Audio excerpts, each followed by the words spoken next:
Hello everyone, it's Maria, and welcome back to the channel.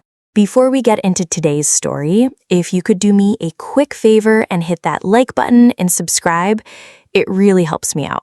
Now, I want you to imagine something. You're at a family dinner, the kind you'd been to 100 times before. The food is familiar, the conversation is predictable, everything feels normal. Then your phone buzzes. You look down and a text from a number you don't recognize says, "Get up and leave now. Don't say anything to your parents." I chose to obey that message, and that decision is how I uncovered a truth so dark, it changed everything. The very next day, the police were knocking on their front door. What's so strange looking back is how completely ordinary it all felt right before my life unraveled. I wasn't expecting a warm, emotional reunion, not with my family, but I definitely wasn't prepared for what was actually waiting for me. It was the kind of trap that's most dangerous because it looks so normal. When life seems routine, you let your guard down, and that's precisely when it catches you. I walked through the front door, and my mom immediately called out from the kitchen, "Maria, you're here. We're just about to eat. Come on in. Come in." Her voice was so cheerful, so practiced. It was as if I had just arrived a little late to some happy family gathering. My dad rose from his seat in the dining room, but it was a beat too slow, almost hesitant, like he was mentally flipping a coin on whether we were doing hugs now or sticking to the polite, distant nods we'd settled into. We nodded. Of course, we nodded. My younger sister was already at the table, of course, lazily scrolling through her phone with that perfected air of teenage disinterest she still wore like a shield, even in her 20s. She glanced up just long enough to offer a flicker of acknowledgement, then her eyes dropped right back to her screen. It was the absolute bare minimum of social effort, and honestly, that didn't bother me. I wasn't there to win anyone over. I was just there to get through it. The table was neatly arranged. My seat had been pulled out for me, a silent invitation. A glass waited at my place, filled to the brim with cranberry juice, just like they always used to do. Not some festive holiday mix, not something cute or curated, just plain, simple cranberry juice, the kind I used to enjoy as a kid. My mom gave me a smile that felt like part of a stage play, a performance of closeness. "You still like cranberry, right?" she asked, her tone light and airy. I just nodded. The truth was, I hadn't touched this stuff in months, but now wasn't the time to open up that particular can of worms. It was easier to just agree. So I sat down, and they served the meal. It was basic, familiar fare. Chicken, potatoes, and some kind of green beans my dad still pretended to enjoy, though we all knew he hated them. The conversation was just as predictable. "How's work? Still in the same apartment? Traffic's been just awful lately, huh?" I played my part perfectly. I responded, I smiled, I even managed a small chuckle when my sister brought up a story about a coworker who got stuck in the revolving doors at her office building. It was actually not funny, but I knew my role in this family dynamic. I was the quiet one, the reliable one, the one who didn't stir the pot. It was midway through my dad's very familiar rant about road construction that I felt my phone buzz in my lap. Without giving it much thought, I glanced down at it beneath the table. The message was brief, stark, from a number I didn't recognize. There were no emojis, no casual punctuation, just short, sharp sentences ending in firm periods, as if the person on the other end was desperately trying to sound calm. "Get up and leave now. Don't say anything to your parents." I stared at the screen, my mind struggling to catch up. I read it again, and then a third time. Around me, the scene continued to play out in slow motion. My mom was nodding along to whatever my dad was going on about. My sister was chewing her food, her eyes still glued to her phone.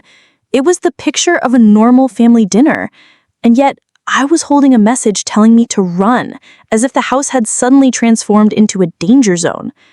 I didn't move. Not right away. A dozen rational explanations flashed through my mind. It had to be a prank, a wrong number, maybe one of those weird spam texts. But deep down, in that quiet place that always knows, I knew it wasn't any of those things. A cold knot of dread began to form in my stomach. Something was very, very wrong. "I'll be right back," I said, my voice sounding surprisingly steady as I slid my chair back from the table. No one questioned it. No one even looked up from their plates. I took my phone with me and walked upstairs. I chose the upstairs bathroom for 2 reasons. It had a door that actually locked without jamming, and if I was going to have a conversation that could potentially blow my life apart, it wasn't going to be on the first floor where anyone could listen in. I locked the door, the click sounding unnaturally loud in the silence. I sat down on the cold edge of the bathtub and stared at the message one more time. Then, with a deep breath, I hit call. It rang only once before someone picked up. A strained, hushed voice on the other end said, "Are you still there?" "Who is this?" I demanded, my own voice a whisper. "It's Mark. Mark. My sister's boyfriend. Or maybe ex-boyfriend. It was always hard to keep up with their drama." "Mark? What the hell is going on?" His voice was low and tight, filled with an urgency that made the hair on my arms stand up. "You need to leave, Maria. Just get up, walk out the door. Don't drink anything they gave you. Just go." "Don't drink the juice," I thought, my mind flashing to the full glass sitting at my place downstairs. My mouth was suddenly bone dry. I hadn't touched it. Not yet. "Why?" I pressed. "I'm not going anywhere until you tell me what this is about." There was a moment of hesitation on the other end of the line, a crackle of static. "I can't," he said, his voice cracking slightly. "Just, please, trust me. Please just get out of there." "Not until you tell me why," I repeated, my resolve hardening. He let out a shaky breath, and then he told me. He told me everything, and I just sat there, phone pressed to my ear, long enough to know that I had a choice to make. And in my heart, I had already made it. To understand why this was happening, you have to understand my family. Being the older sister didn't come with a special ceremony or a title. It just came with a quiet, unending sense of responsibility. We were 3 years apart, my sister and I. When we were kids, our parents would give us $5 a week for allowance. I would save mine, tucking it away in a little piggy bank. She, on the other hand, would blow through hers in a matter of days on bubble gum or glitter pens or whatever the hot commodity was in the elementary school economy. And then, when her money was gone, she'd look at me with those big, sad eyes. That's when the grown-ups would step in. "She doesn't have any left, Maria," they'd say. "You still do. Don't be selfish." And that's how it started. It wasn't an explicit rule, just a pattern that was set in stone early on. If I was responsible and saved, I was expected to share what I had.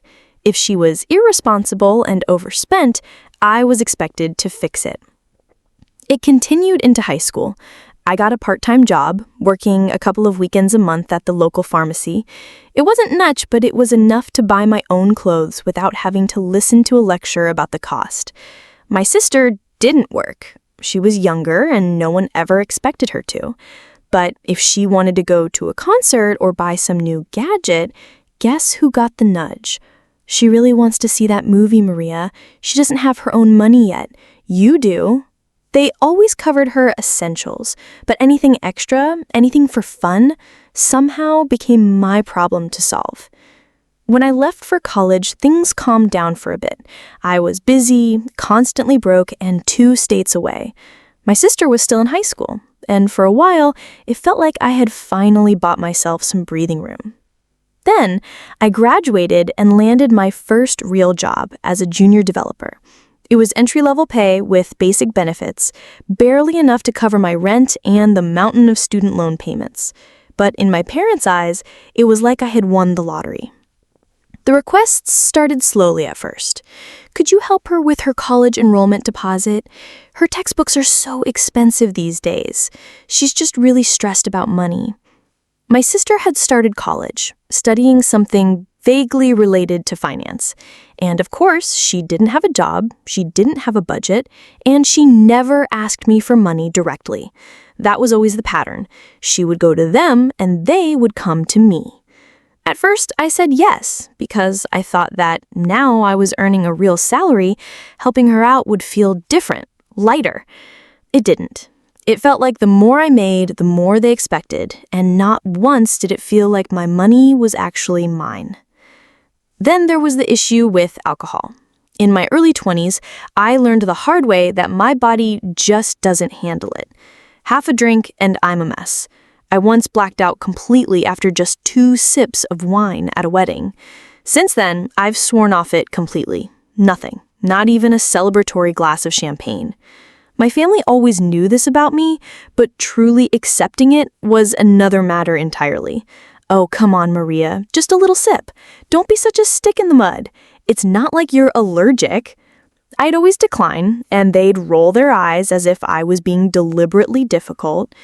But it was never really about the drink itself. It was about how easily they could dismiss my reality when it didn't suit them. A couple of years into my career, I landed a mid-level promotion. It wasn't a life-changing event, but it was a genuine step forward, something I was proud of. I called my parents to share the good news. My mom's first response was, "That's great. So how much are you earning now?" That was immediately followed by, "Do you think you could help support your sister's semester abroad? She's so thrilled about the idea." There was no real congratulations, just the same old routine. Ask, expect, and move on. So I stopped. I stopped saying yes. There was no big dramatic speech about setting boundaries. I just quietly stopped paying. No more, just this once. No more treating my bank account like it was a communal family pot. I might still grab her a coffee if we were out, but the role of family sponsor was officially retired. And then came the silence. No texts, no phone calls, just a heavy, punishing quiet that somehow felt louder than any argument. Weeks went by. Then the silence finally cracked open. "Your sister needs help, Maria. It's serious." They floated a number that made my stomach drop. $12,000. They wouldn't explain why she needed it, only that it was urgent, that I could afford it, and that I was her sister and it was my duty. I refused. They kept pushing. So I finally called her directly, and that's when the ugly truth spilled out. She'd been gambling. She'd lost big, and now she owed a lot of money to some very serious people. She was studying finance. If this got out, it wouldn't just cost her a future job, it would completely end her career before it even began. "No one hires someone with a gambling record in this field," she sobbed over the phone. "If people find out, I'm finished." "Has this happened before?" I asked, a sick feeling growing in my gut. She didn't answer, but her silence was answer enough. I told her flat out, no. Not maybe later, not let me think about it. Just a firm, unequivocal no. "I've been helping you for as long as I can remember, but I will not cover this. Not this time, not ever again." She called me cold, selfish, told me I didn't understand, and maybe she was right. Or maybe I was just finally done trying to. After that, they cut me off completely. 3 weeks of total, absolute silence. Then, slowly, they started to drift back in. A forwarded meme from my dad, a picture of the backyard from my mom, a random TikTok from my sister with no caption, and then finally, the invitation. "We're having dinner. Just the family. Hope you'll come." There was no mention of the money, no apologies, just a casual dinner invitation. I let myself believe they'd accepted it, that they had finally come to terms with where I stood. So when they asked me to come to dinner, I said yes. Back in the bathroom, Mark's words echoed in my head. "It's the juice," he had said, his voice barely a whisper. "I think they put something in it, alcohol, maybe, or something else. I'm not sure. But I think they're planning for you to pass out." The plan was chillingly simple. They wanted me unconscious so they could unlock my phone with my fingerprint and transfer the $12,000 themselves.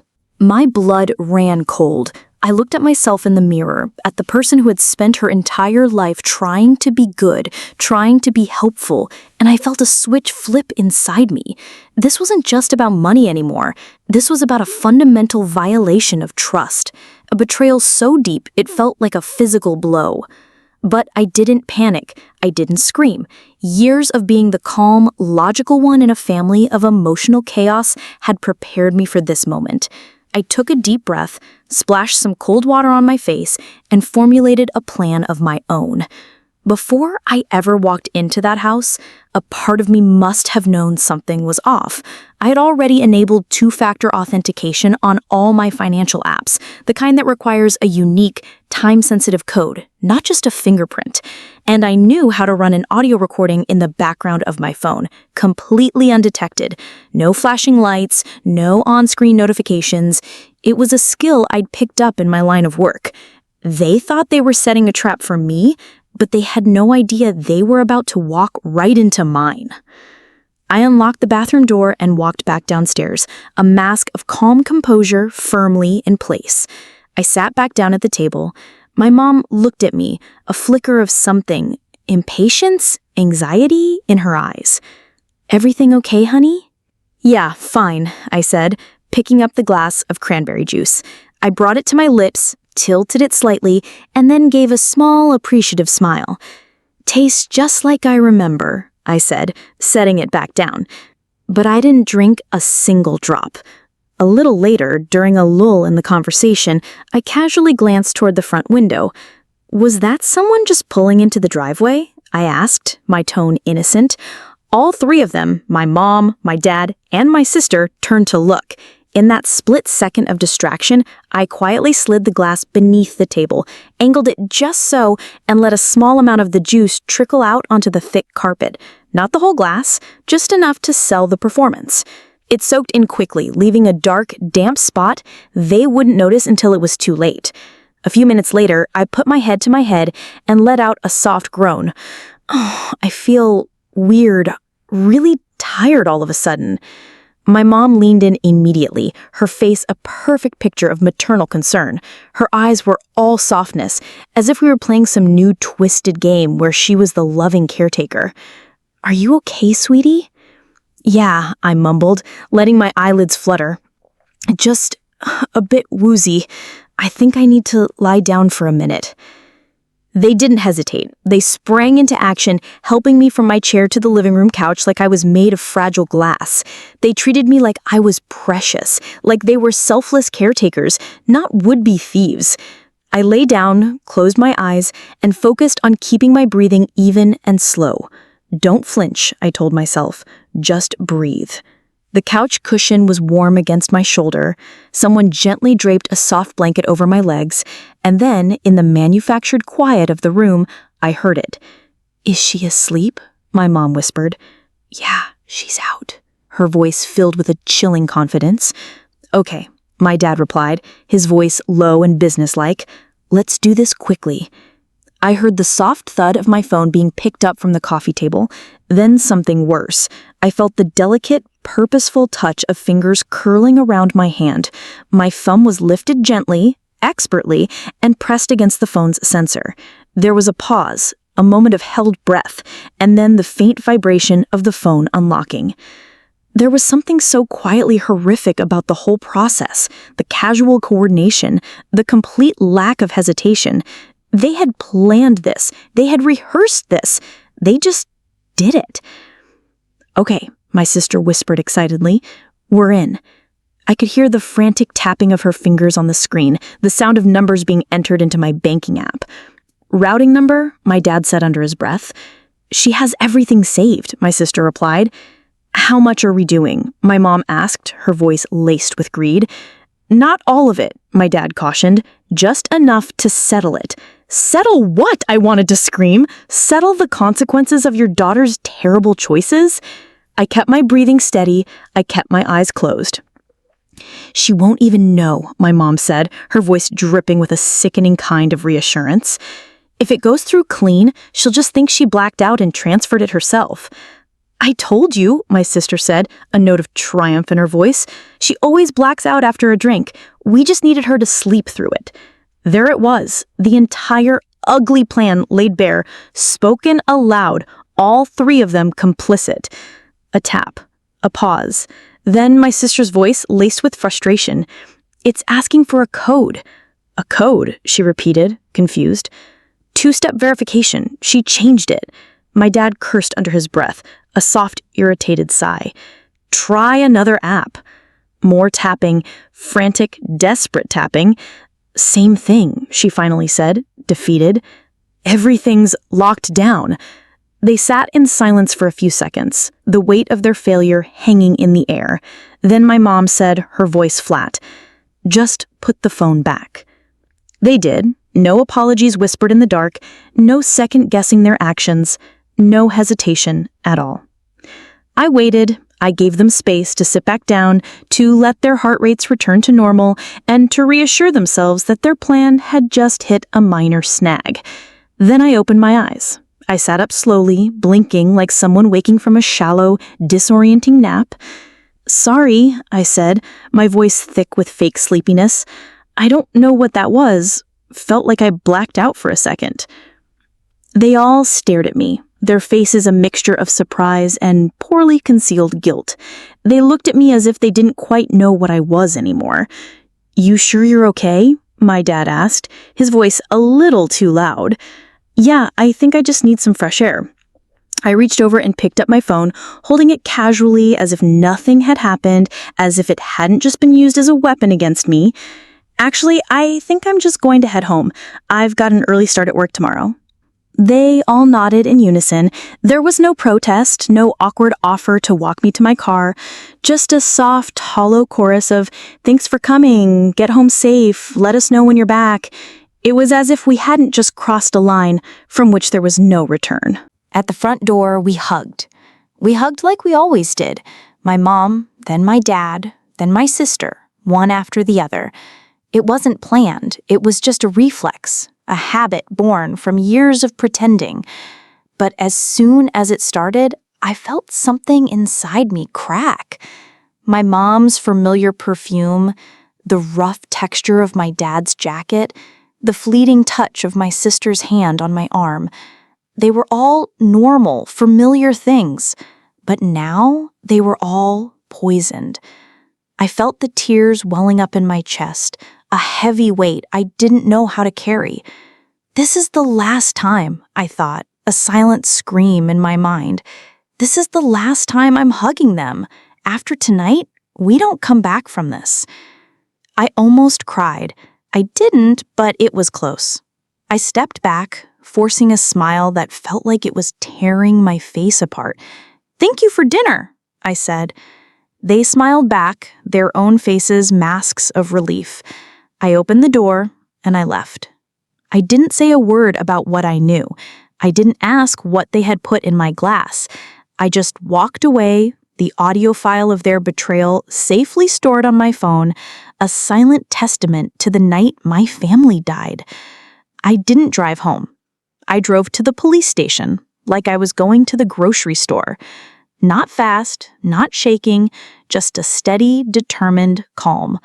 I parked the car, walked inside, and stood in line behind a man who was arguing about a parking ticket. When it was my turn, I walked up to the woman behind the thick glass and said, "I need to report a crime." She looked up, her expression bored. "What kind of crime?" "They drugged me," I said, my voice clear and even, "and they tried to steal from me. I have the recording." She blinked, just once. "Do you know who did it?" "Yes," I said, "my parents and my sister." That's when she stopped blinking. They led me to a small, quiet room, and an officer came in. He didn't ask me why I hadn't gone to the hospital or why I wasn't crying. He just listened. I played him the audio clip from my phone. He sat through the entire sickening thing without a word, his expression unreadable. When it was over, he finally looked at me and asked, "Do you realize what they were trying to do?" "Yeah," I replied. "They were after my money." I forwarded him the audio file, pointed out the exact timestamps, and then walked him through the failed login attempts on my banking app, which synced up perfectly with the recording. He nodded frequently, jotted down notes, and typed carefully into a computer system that looked like it was from another century. "This is serious," he said, his tone finally shifting from professional detachment to something more human. I just gave a small, tired shrug. Yeah, it was. He asked if I was all right, if I had a safe place to stay, and if I needed any kind of support. I told him I'd already left. It was the first time I had ever filed a police report, and I didn't feel afraid. Not anymore. I just felt empty. 2 days later, my phone started buzzing non-stop. 3 messages and a voicemail, all before noon. The onslaught had begun. The first was from my mom. "Did you actually report your own family?" Followed moments later by, "What is wrong with you?" I didn't respond. My sister left a voicemail, her voice tight and shaky. "It was just a mistake, Maria. You're making this so much worse than it had to be." Next came a call from my dad. I let that one go to voicemail too. "You think the cops are gonna fix this? You're going to destroy everything. You don't do this to your own people." I texted back just one time to the family group chat. "You drugged me. You tried to rob me. That's not family. That's a felony." Then I blocked them. All of them. My mom, my dad, my sister. I left the group chats, blocked their numbers, their social media accounts, even set up emergency bypasses to make sure they couldn't get through. I changed my phone number, rewrote my will, and froze my credit just in case. I thought cutting the final ties would sting more, but it didn't. It just felt like I could finally breathe. They didn't contest the charges. They couldn't. Not with the audio recording, not with the bank logs that proved their intent. The evidence was overwhelming. They pleaded guilty to attempted fraud, biometric misuse, conspiracy, and administering a substance without consent. All 3 of them together. The recording said everything I didn't have to. They didn't get prison time. They got probation for a year, hefty fines, and hundreds of hours of community service. And, most importantly, a legally binding no-contact order. The stain on their records, however, would be permanent. I never reached out. I never asked how things were going. But word has a way of finding you, whether you want it or not. A cousin on my dad's side mentioned offhandedly that they'd sold the house. The debt, the legal fees, the public shame, it had all been too much. They were trying to salvage whatever was left of their lives. No one else in the family reacted to the news, at least not to me.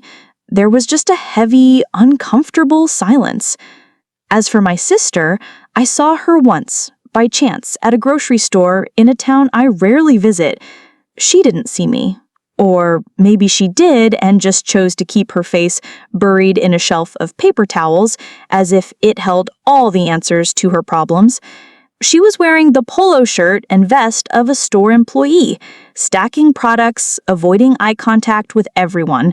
I guess a career in finance wasn't the right fit after all. I didn't say anything. I just paid for my pasta and walked out. Her boyfriend, Mark, was long gone.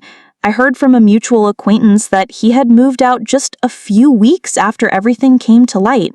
No drama, no big scene. He just packed up his things and disappeared. Some things don't need an explanation. They just speak for themselves. And me? I don't get texts asking for money anymore. There are no more guilt trips disguised as family duty. I work. I sleep. I open my refrigerator and know that every single thing inside was bought by me for me. I thought severing ties with my family would feel harsh, like an amputation. Instead, it felt clean. It felt like freedom. So I'll ask you what I asked myself 1,000 times in the beginning. Did I go too far, or did I not go far enough? Let me know what you think in the comments below. And again, thank you for watching.